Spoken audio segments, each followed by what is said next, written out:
And they sit down at a table, and the lion, the rhino, and the zebra look disapprovingly at the little monkey. And the monkey's working away doing his thing. And he looks up and says, "What, me? Don't look at me. I never touched the pizza." Rob, it's a funny joke. Hey! Hi, everybody. Welcome to the Digital Download and our weekly look at things digital. And what we try and do is all learn from each other and learn from you. And so what we're going to do is do a quick round of introductions. I'm going to go around as it's on my screen. So, Rob, do you want to do it first? Rob. Good morning. I think there's a bit of a delay with Rob. Rob Durant, founder of... Pardon? I think there's a little bit delay with you today, old chap. I think there's a little 4 or 5 second delay. We've got a satellite delay with you. Yeah. Eric. Because you're I'll floating try out and freshen there up things. Why don't you horn? No worries. Hi, I'm Eric from Crux, based up here in Aberdeen in Scotland. And yeah, absolutely. We're partnered with DLA Ignite. And Tara. Hello, I'm Tara Argo, and I'm based in Norman, Oklahoma, right in the central part of the United States. Yay! Yeah. And it's really hot here for those that are interested. This is your first interested. panel session, isn't it, Tara? Hi, it's my first one. Mm-hmm. Big time. Good morning, everyone. I'm Lenwood Ross, founder and CEO of Accelerate, partner of DLA Ignite, based just outside of New York City. Ooh. And Adam. I was only joking. I'm not really lagging. I actually thought you were frozen. You've got me then. Hi, I'm Adam. I'm Tim's business partner and co-founder of DLA Ignite. So today we want to take your questions, and we've actually put out a request on Wednesday of this week. If you've got any requests around leadership or digital, anything like that, happy to take those. Before we do that, Eric's going to tell us a little story that he's picked up on the week. So Eric, go ahead and do that. Yeah, thank you. So I just wanted to share the story about Kabane Lame, or as he's better known, Kabi by his nickname. Hi, Beth. Good to see you. Can I share my screen? Can I do that? Is that a thing? Let me see. Kabane Lame. This is the story, right? Before I go and share my screen. Early 20s. He was born in Senegal. His family, when he was 1 year old, moved to a housing project in Chivasso in Italy. Pretty down on their luck, you know what I mean? Just he got a job later in life as a teenager working in a machine shop, machining metal. And during lockdown, during the pandemic, he lost his job, and that was a major source of income for the family. So much to his father's upset, who wanted him to go and get a job, he started falling into a little pit where he was just filming himself on video games, playing on the Xbox. So he started filming these and putting them on TikTok. And it wasn't really doing anything. It wasn't really happening. He says in his little biography that in 1 month, he got 9 views and 2 likes. But he kept going, and he had an idea. He had an idea to do a little thing. For anybody who's on TikTok or on Instagram or anything, these reels, you see these life hacks, you know, these people that show you how to do something or do something crazy. So he does a little duet with them in total silence, just with a bemused face, and then does the thing really simply. I've seen him. Yes, actually. yes. He's got a lovely face, hasn't he? Lovely face, and he sits really there like this, friendly. bemused, while the person's showing you this really cool thing you can do with an eggplant or something like that, and he's like, he just picks up the eggplant, cuts it, puts it in the bowl, and goes like this. So let me just can you see that? Hold on.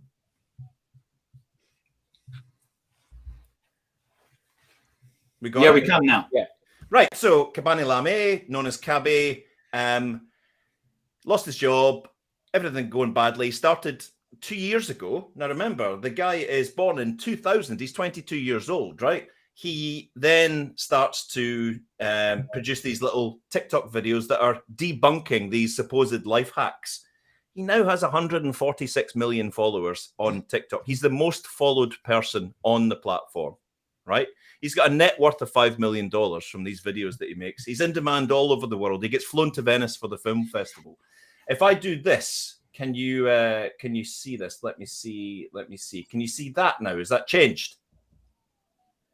Has that changed the screen? Still the wiki page.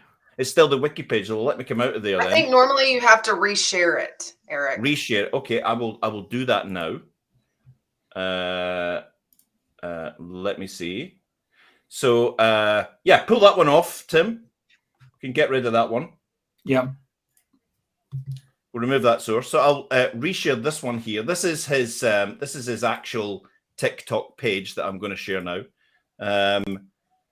Microsoft Edge tab. So here we go. So I like the fact that Rob's got some post-it notes above his door. exactly. Yeah, it's just That's so my to-do organized. list. This is the guy's TikTok page. You can see videos get 50 million views, 80 million views, hundreds of millions of views, and he does these debunking things that he's showing. I'm going to get rid of this because I want to show you his 4 tips to success for everyone. These are crucial, right? So I'm going to remove that one, and I'm going to put this one up. Khaby Lame's 4 tips to success for anyone. And he's talking specifically to people that are immigrants from other countries, but this works for anyone. I think this is absolute genius from the guy who's the most followed person on the planet on TikTok. So Tim, if you could push that one over. Yeah. You see that? Okay. So this is 4 lessons you can learn from Khaby Lame's success. An amazing story, 80 million followers on Instagram, in demand around the world for doing these little, I mean, if I play this, it's as simple as this is what he does. Let me know if it's playing.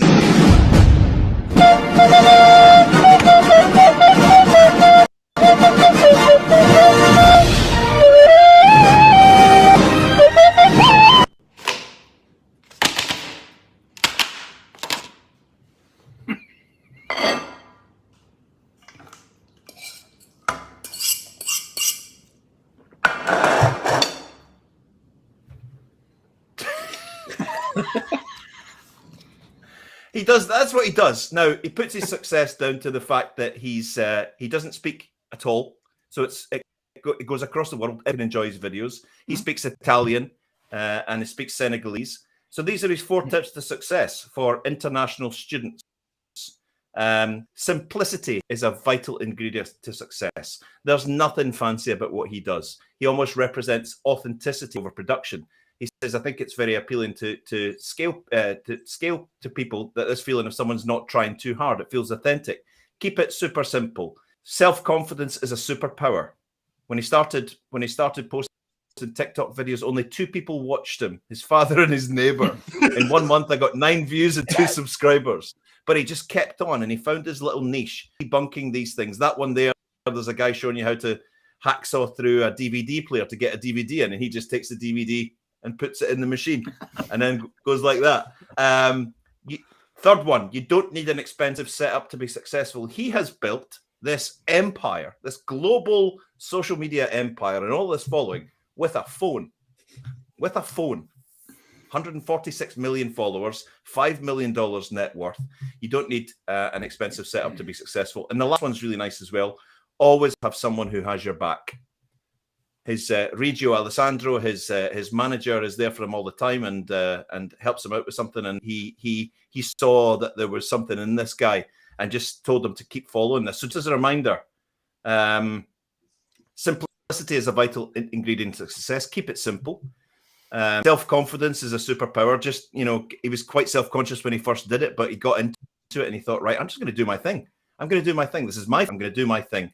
You don't need an expensive setup and have someone that has your back. So I just wanted wanted to share that story in case you didn't know about him. Most people in the world do know about him, but he's incredible and he's so humble. He's so thankful, and he says, "I'm just never going to stop. I'm just going to keep doing it." Wonderful, brilliant. Great story. Great. Sorry story. for blowing your ears off with the spaghetti video. So just a reminder, today we're taking people's questions. We put out a post on Wednesday asking for questions. So we've actually got some already, but we're looking for some questions coming in from the audience today. I see that Mark has posted one already, which is interesting. What do you do when most people in leadership roles don't actually understand that they are actually a leader? I don't know if you've got this from, if there's a slight bit of cynicism here, Mark, but anyone like to pick this up? Managing up is difficult,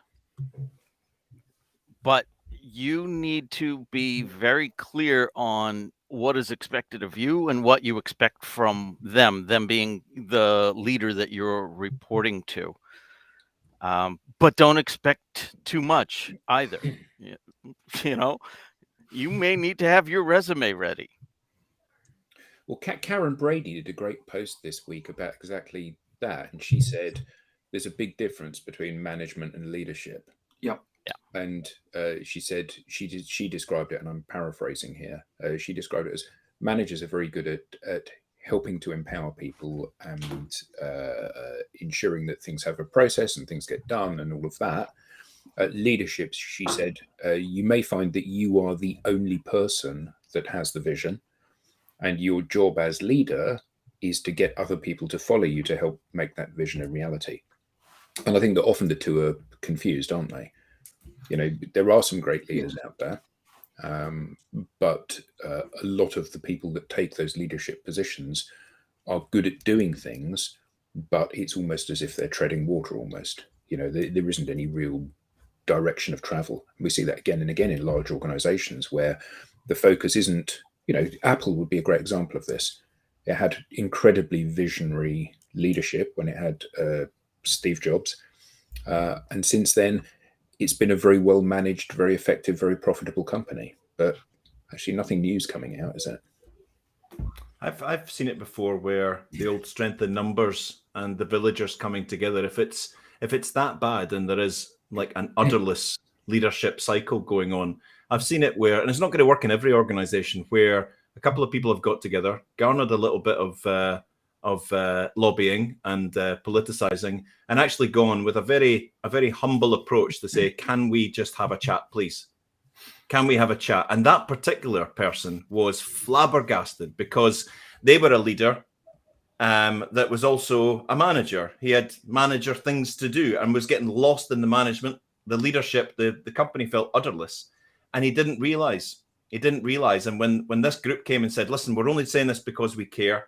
We need some leadership around here because the wheels are getting wobbly and there's things falling off the bus, and we need some leadership there. That changed the whole cultural dynamic. It's not going to work everywhere, but I think there is power in actually hitting it head on and going in and sitting down and saying, we're not saying we're all quitting or that you should leave, but we need to do things differently if we're going to survive today.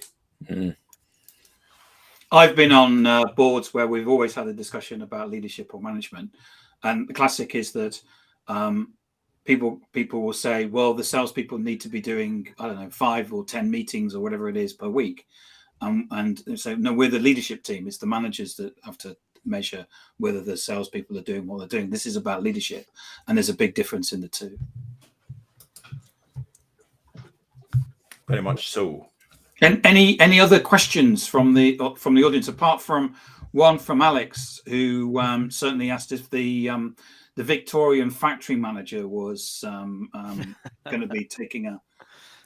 He's always present and present in all of us, but he's very small. He's very small these days. His voice is very quiet. What's that? What's that? No, back in your box.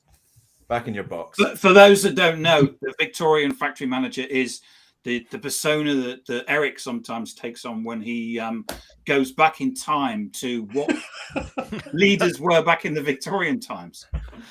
It's a little voice inside me that occasionally says, you know, like when someone comes in and says, listen, I'm on a flexi day tomorrow and I'm leaving at half. You're late today for work. Yeah, exactly. There's a little tiny bit of it. All of us is like, I need everyone to be here at 8 and stay till 5. But it's much quieter. It used to be larger. He used to be larger. He used to be standing there with his big Isambard Kingdom Brunel hat on with a stopwatch and a time and motion study. But he's much quieter now. So it used to be half day today, and now it's half day today. Now it's can I come?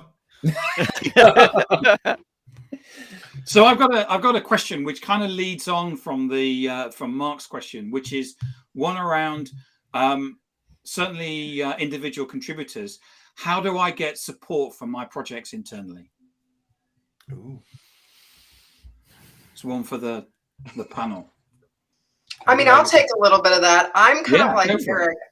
I believe that, we just have to ask for it, right? Like we just have to go in and ask for it. I know that sometimes can be very difficult.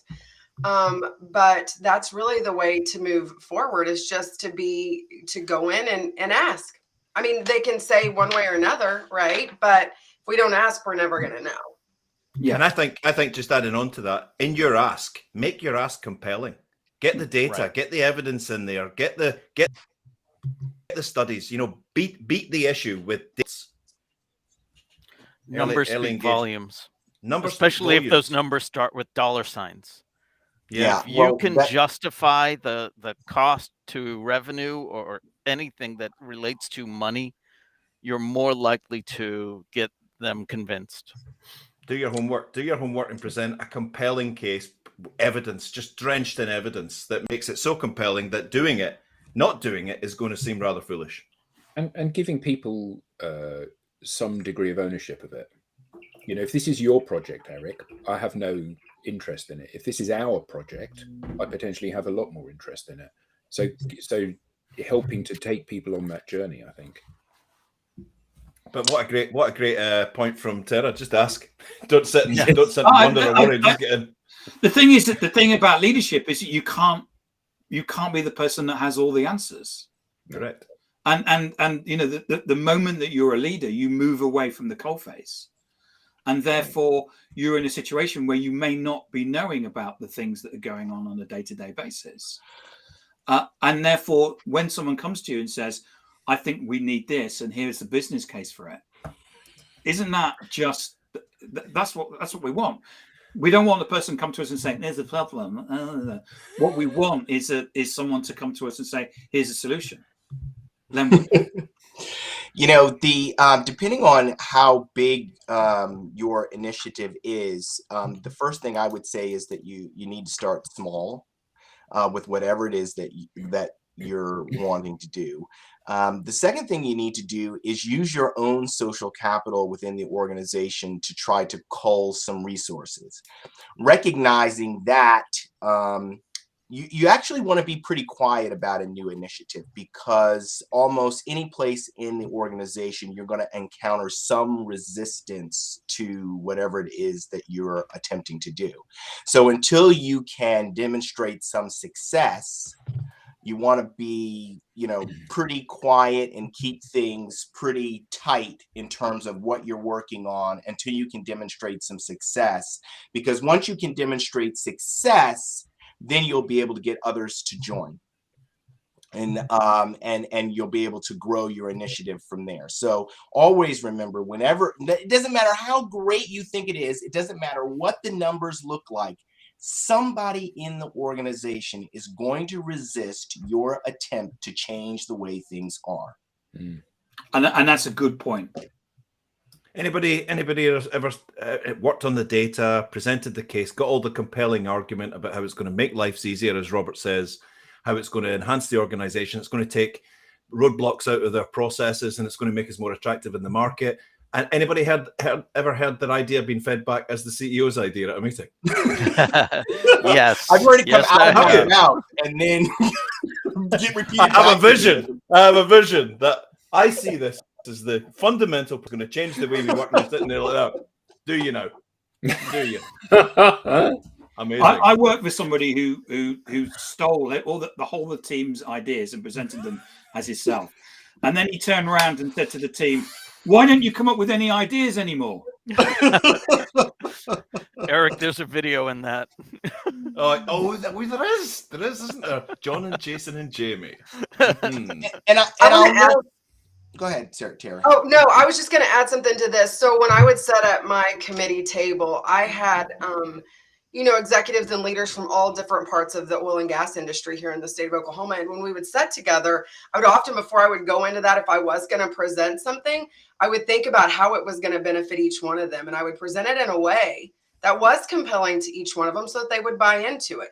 But I literally very strategically placed myself in a way that I could do that before I ever walked in there, because I knew each one of them sitting at my table was very, very different. And they were all very interested in different things, whether they were upstream, downstream, midstream, whatever it was.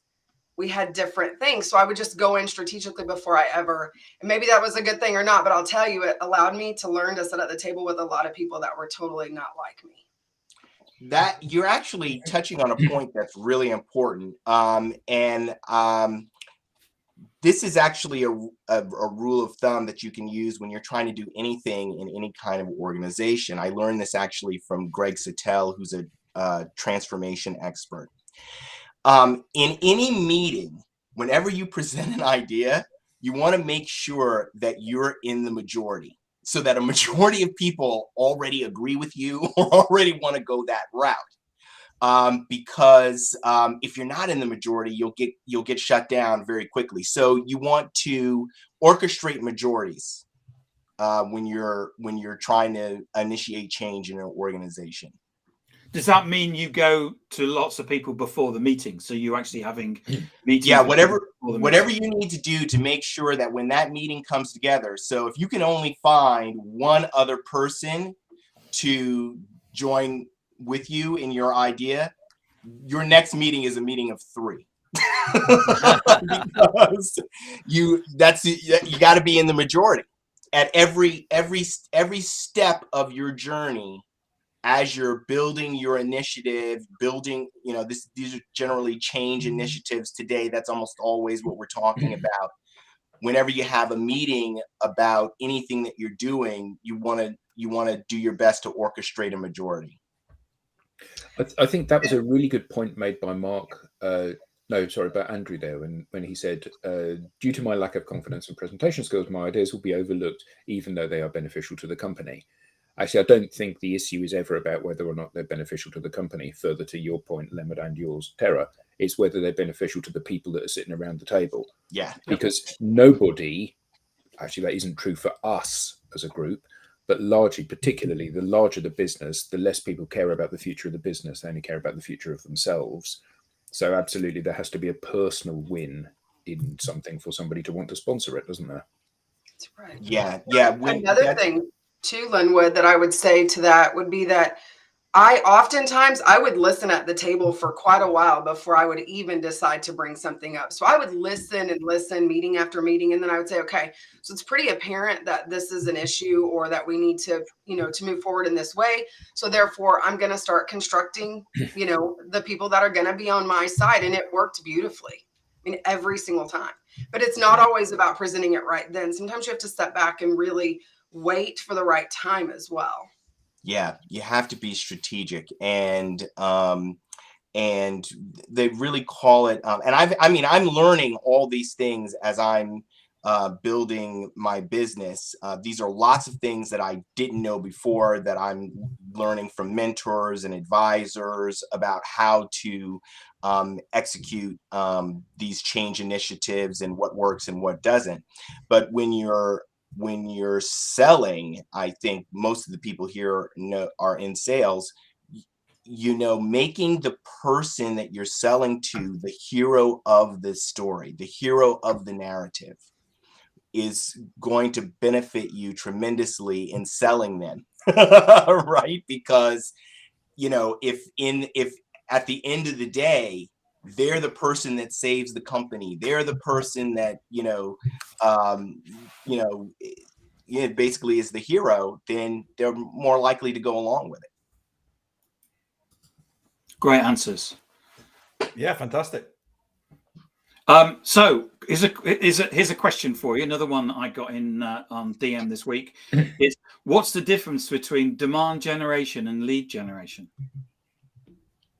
That's a cracker. That's a great one. Who wants? I mean, I'm sure everybody has an opinion on that. No. My whole business life in corporate was all outbound. Right, my whole sales life was outbound, trying to get people to. We got the yellow pages, we went through it. We got we bought the database, and we went through it, and we said, right, they're a great company, they're a prospect of ours. Let's try and get in there, and let's try and stand outside the windows going, we're really good. We might be cheaper than your competition. And then to get that meeting was classed as that little lead. So there's a bunch of people there, a database full of names with some leads. They're warm, they're cold, some of them are red hot. The whole demand generation piece just blew my mind because it changed my whole perspective about everything. How do we make all of our prospects out there, even those who don't really know us that well, absolutely want and need to work with us? I think the key thing here is that all is a very big word, all of the existing or the legacy mechanisms for doing that have completely failed now. All of them. Yeah. So all of the ways that you would have generated demand, all of this nonsense about it creates a bit of background noise in the marketplace. No, it doesn't. I'm thinking about your videos here. I should put me silly wig on and say, well, it's about visibility, it's about recognition, and it's about it's just utter nonsense because these things don't work anymore. And it used to be the preserve of people with deep pockets. I'll just buy more visibility. But now think about your guy Lamy that you showed at the beginning of the session here. Gone from 0 to 14 million people. He gets 80 million views on each of his things. You find me a brand that does that. There's not a single brand anywhere in the world, irrespective of how much money they spend doing this. And I think that this is a really crucial seismic shift in people. Outbound doesn't work in the way that it used to work. And in fact, it doesn't work at all, does it? What you do now is you try to generate people walking towards you rather than chasing them. I said this to somebody the other day on a call. I said, finding customers is like finding, trying to get a cat to give it a stroke. You can either sit there and you can wait for the cat to come to you, or you can have a go at chasing it around the room. And one of them ends up with you getting bitten and the other one ends up with you getting something to stroke. And actually that's the way that it works now, isn't it? I think the biggest thing for me in practical terms about this whole shift from lead gen to demand gen is this whole piece around building influence in that space, particularly on social. So instead of just every Tuesday and Thursday putting up the corporate post on the company page, how about actually starting to write content around about that address the issues that your prospect base are suffering from, the pain points, and how you creating insightful content around how you're addressing that and how you're doing it in new ways using maybe smart tech or clever thinking or clever maths or whatever in a cost-effective way. You're going to be the compelling answer to their problems. So that whole shift in the practicalities of it, I just think it's brilliant. Until you put your pitch in that same content, and then you've lost the audience. Yeah, because nobody wants to be sold. Yep. There was a great question from Nuala there, but I can't quite see it because there's how a glitch. Important is community in your, and then it trails off. Is there any way to? Yeah, there we go. Perfect. How important is community in your sales strategy? We've got the community goddess sitting down here in Terra with your community peeps, or your business peeps. Yeah, I think community is absolutely crucial. And matter of fact, you guys were talking earlier about confidence, and I believe that confidence really is part of community as well. So I would say that it's a huge part of it, right? So there were oftentimes after I came out of my career, there were lots of times that I just didn't, when I came into the online space, because there were no boundaries and I could work with anyone, I needed to have a community that understood me, right? And that could come alongside me. And I think that is really critical that most people don't even realize that is part of that confidence as well. As we begin to sit at the table with people that are not like us around this world, that plays a critical role, I believe. Yeah, it is. I would say that if you're looking to build your business through LinkedIn in particular, that's my focus. But I think it's true of all social media, but I haven't really studied as much as I've studied it on LinkedIn. Community is absolutely critical. And I'm going to go sort of tech for a minute here. The way that demand generation works on this particular type of technology is to basically push out content, right, based on the amount of engagement that you're receiving. Okay. Now, if you're a person that is trying to get the viral post and you're posting things that aren't particularly useful, it's going to be very challenging for you to build a community around that. Community is about people engaging not just with your content, but with each other in conversations, and doing using a particular kind of methodology create something called, forgive me for this, create something called a growth loop. And a growth loop works just like compounding interest. And that's why you want it, because you do the same thing consistently over time and it continues to return to you something more. That's why we love compounding interest, right? And when your content is like really not very good, it's not thought-provoking, it's not offering any value to your audience, that's like putting ones and fives in your compounding interest machine. But when your content is really good, it's really thought-provoking, people are really engaging, that's like putting honeys in there, the Benjamins, every day. Okay, and that's going to yield much more. Just quickly, I mean, I'm just trying to keep it, I'm keeping it dollars and cents, right? The So you Benjamins is understand what I'm talking about. The difference. Benjos, You man, the understand that difference? Benjos. Yeah. What denomination is a Benjamin? Oh, I'm sorry. I'm talking U.S. Yeah. I think that's the Queens on. I thought it was Cockney rhyming slang. Well, when he said a growth It was loop, I Benjamin thought it sounded quite Franklin. painful. It rhymed with something, and I was trying to work out what it rhymed with. Yes. So Anyway, that's the 10. importance of community. It's tremendously important. And I have looked at this is really top of mind for me because I'm going out to investors to got to be able to explain this stuff. But I have looked at numerous tools that are used that are offered out there, whether it's DuckSoup or any number of tools, and none of them accomplishes this growth loop. Because No. you can buy an audience, you have to earn a community. Yeah. You have to earn it. You can buy an audience. We can all do it. We can all go and buy the scraping tool and get woohoo 50,000 followers.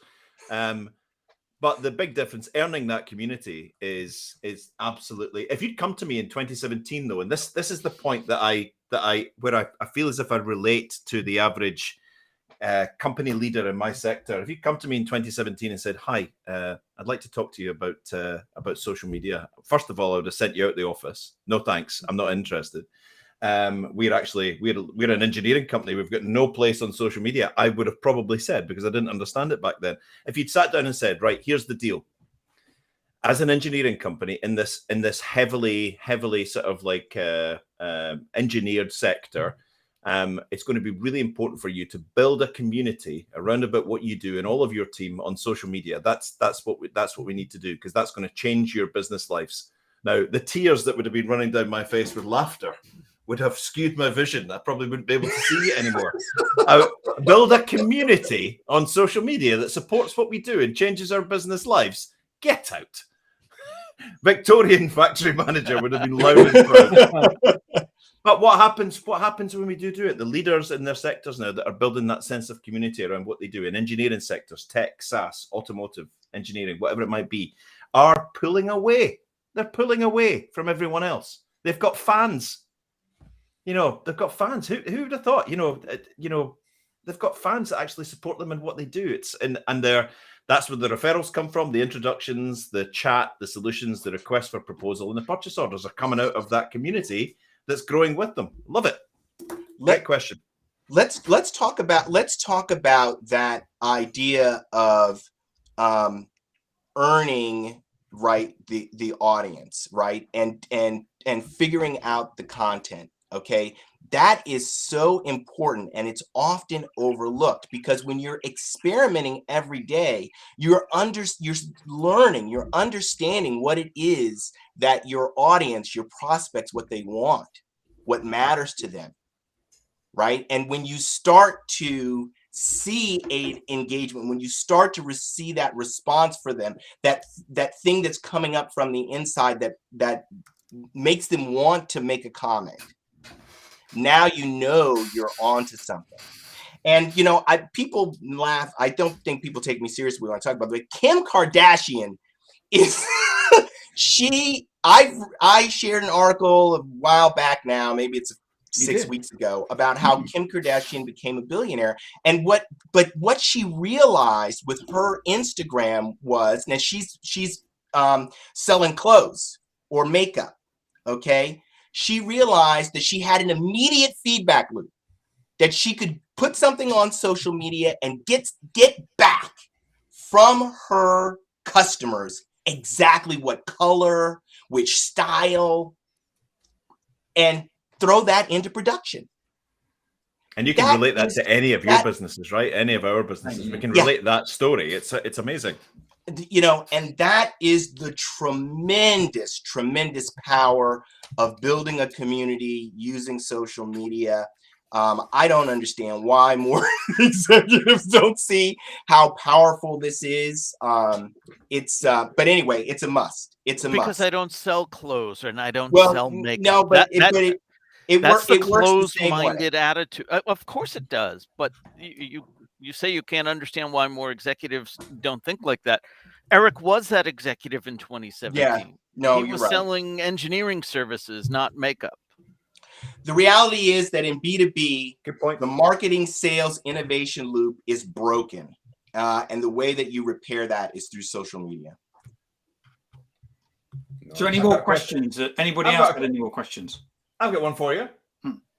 I'm just pulling up her post from, I think it was yesterday. I don't know if Jess is online, Jess Flack. Jess put up a post yesterday, and I thought this was really interesting because sometimes I think we talk about, we mention things and maybe don't dissect them as much as we perhaps should. Great point, Vanessa. Absolutely. Absolutely. So Jess Flack posted yesterday, and this is very brave. I want to be an influencer. Right? I want to be an influencer. She said, but not in the way you might think. It's a lovely post. Influencing people to buy products isn't my thing. I don't have that kind of follower clout, but I can influence change, collaboration, and communication. I thought this was excellent. Come to think about it, I bet you can too, or perhaps you already are. And she's asking for support. She wants to be an influencer in change, collaboration, and communication, and she's saying it loud and proud. But my question to my learned colleagues is, one of my favorite words of the moment, what is influence? And to our brilliant community here today, what is your take on influence? Now, Jess is saying, I want to influence, but not in the way, I don't want to be like, selling makeup and sneakers and all of that. And it's not all about a massive follower count and daft selfie content and all of that. She wants to influence people to change, collaborate, and communicate. But what is influence? But we all have influence, don't we? I don't mean we all, people on the call. I mean, everybody does. Whether that's Kim Kardashian and it's 50 million people, or whether it's, your... Should I go and see the latest Top Gun film? Yeah. Or it's your 3-year-old that influences you to buy them another ice cream. Everybody has influence. And actually, I think that the challenge that most people have is that they don't know. And obviously, Jess's comment, absolutely, she's articulating what she wants to be known as being influential for. Most people haven't gone through that thought process. So, I want more followers. Why? I want more influence. Why? What do you want to be famous for? What do you want to be known for? And if you haven't got that lined up, you can't dress yourself and speak in an appropriate manner to generate the influence in the areas that you want. And the reality is, if you've got 1 million followers, but you can't pick them up and send them to your shop, there's no point in having 1 million followers. So you have to be able to mobilize them to take action, either action to spend money with you or action to change, like Jess is looking for, or action to believe something else that they don't currently believe. And I think that's a journey that we're all on. And the idea of building influence is about building that credibility and building that regularity. You're not going to be influential if you publish one thing a month about something which is roughly about what you want to be influential for. You have to say, this is what I'm going for. So I'm going to publish really regularly, really targeted stuff about this topic, so people make the connection in their own mind between what I'm talking about and what I want to be known for. We all have influence, lowercase I. We've all shared, I saw this movie, and that might influence whether or not someone else sees it. Influence, capital I, is the intent to drive a behavior change. Yes. The intent to influence somebody to take the action you want them to take, whether that's for commercial ends or you're looking to drive more energy around a cause, a charity, whatever the case may be.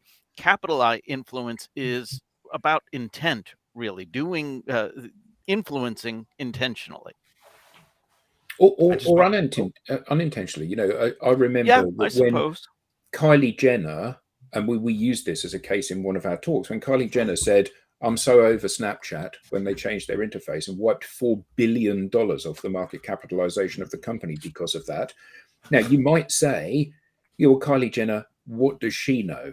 You know, she's not a business person. You know, she's she's one of these vacuous, pretty people that get sponsored by Louis Vuitton and whatever." Well, if Just I like in my yourself, sorry, just like yourself. very kind of you to say so. Sponsored by Superdry. That's closer to the mark than you would know. But my point is that you know, all of us together, aggregated, our entire lives, we will not have as much influence on commerce as that one comment that she tweeted.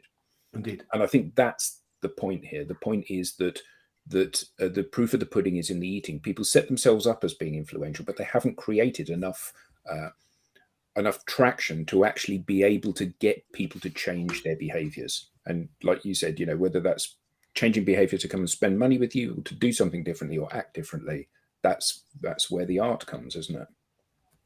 And just a side note to one of our listeners today, Suzanne Todd, you've got more influence than you'll ever believe.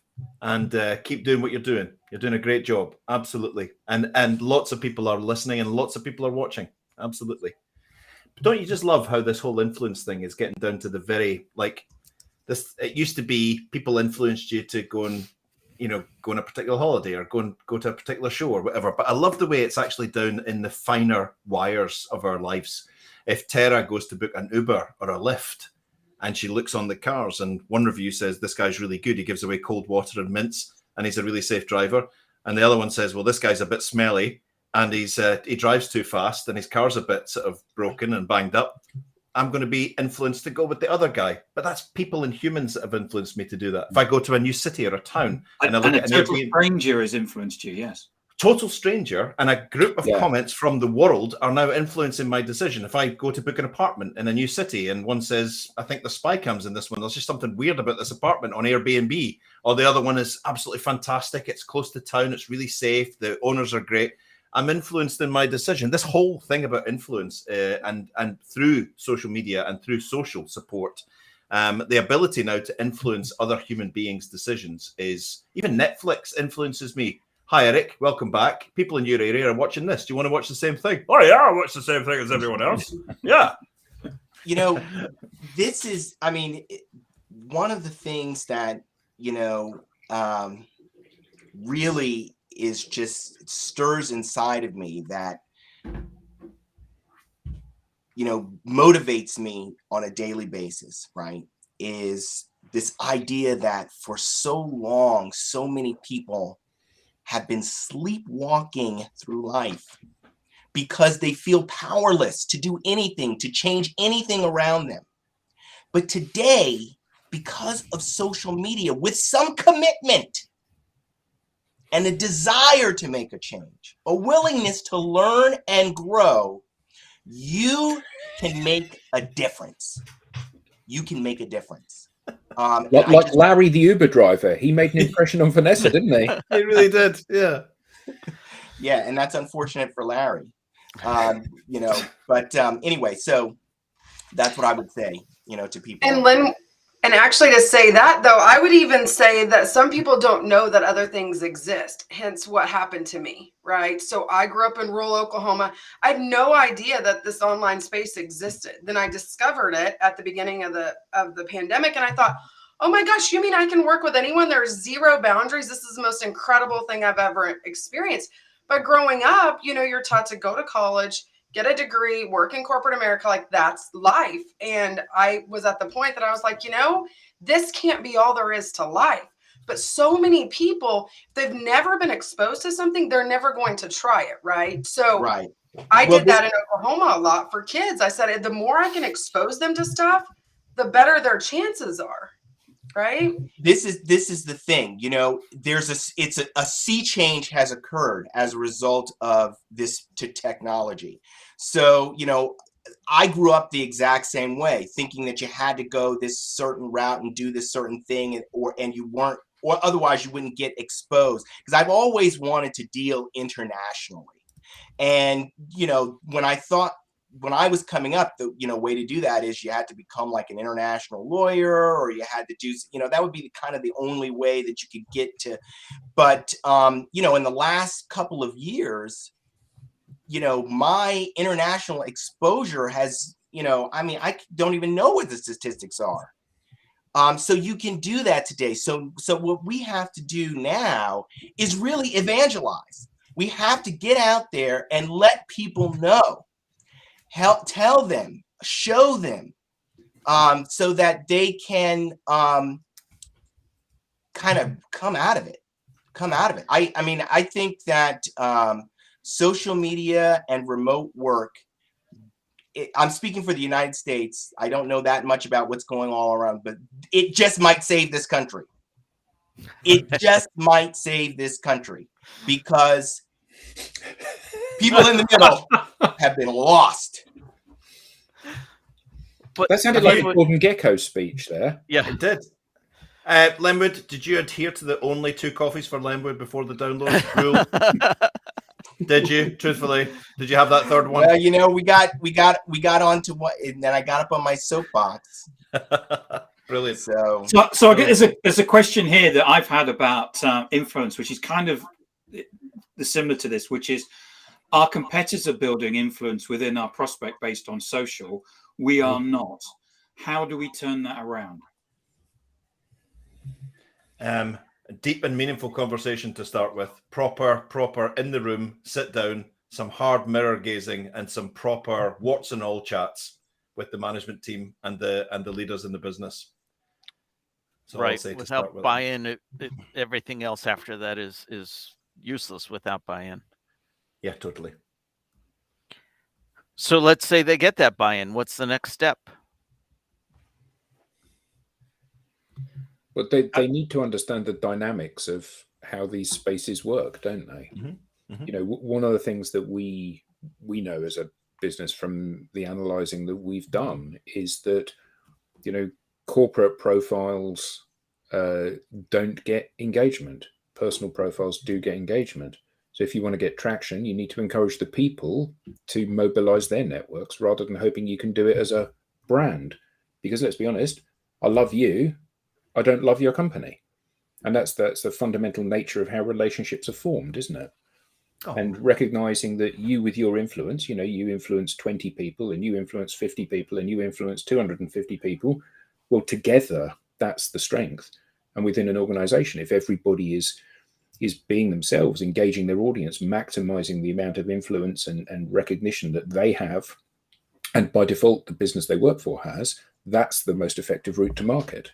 And we've never seen that not proven. What I'm hearing there is the brochure has to come from my post, not my reposting of the corporate post. Yeah, even the word brochure is a nasty word, isn't it?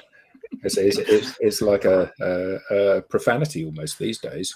I'm just glad Priscilla's not here. The words trifold brochure are banned at Little Word.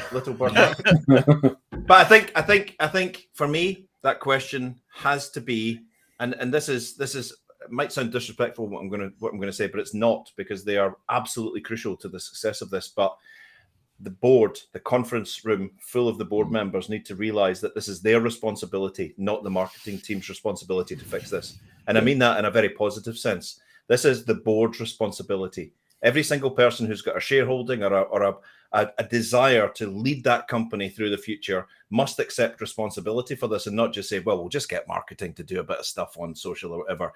Bring that into the boardroom, put it right center on the table and dissect it and work out what training are we going to need, what processes are we going to need. This isn't just a bolt-on that marketing will do. This is a fundamental restructuring and rewiring of the way that you create demand for your business and prospect and network and grow influence online. And that shouldn't be just left to the people who have a budget that they've spent half of to go away and fix. Bring it into the boardroom and give it proper leadership focus. And every time that you have had a runaway success with this in businesses that you've worked with, Eric, is where the board has led by example. 100%. You know, people, you know, it's like when you're trying to teach a child something, you know, they follow the example that they see. You know, Correct. so telling them not to do something if you're doing it simply doesn't work. And it's a recognition for everybody within a business that this is about you doing things differently. That's you doing things differently, not you doing it. Every person has a role to play in this. So I think that question, which I think was our competitors are building influence in our prospect base, what should we do about it, is first of all, take that as seriously as our business is failing and our competitors are wiping the floor with us, because that's what that means. Yeah. That's what that means. We are being left behind. We are becoming irrelevant. That's that serious. It is that serious, yes. Yeah. That comment by Bill, Very profound. That comment is, I mean, it could not be, and we see this happening today. We see CEOs, they don't even realize it, how they're showing themselves on social media by tweeting these ridiculous statements about things like, or even like Mitch McConnell in the United States saying like, well, as soon as the recession hits and people start losing their jobs, then we'll be able to get them back in the office. That is the mentality. Did he not say it like that? You'll be coming, you know, CEOs saying you'll be coming back, you'll be groveling back to us for your jobs when the, you know, and Wow. I actually responded to a CEO who said that yesterday on Twitter, and I just said, I doubt it. Well, that was a much nicer way. It was a much nicer thing to say, wasn't it, than "Are you an idiot?" Yeah. Yeah. Times have changed dramatically, and the organizations that stop, you know, for lack of a better way of saying it, objectifying their employees as a means to an end, which is filling their pockets. I once worked for an organization, really quickly, I know we're running out of time, where there was an issue with the culture. It was becoming rather toxic, and there was a them and us thing, and there was them and us and them and us and them and us, multiple them and us. It was just falling apart. And the CEO came up with a great idea at the board meeting that we should write a procedure for fun. Got the quality department in to start writing a procedure for fun. We're going to define fun, and we're going to program it in, and we're going to write a procedure for fun, and people will laugh.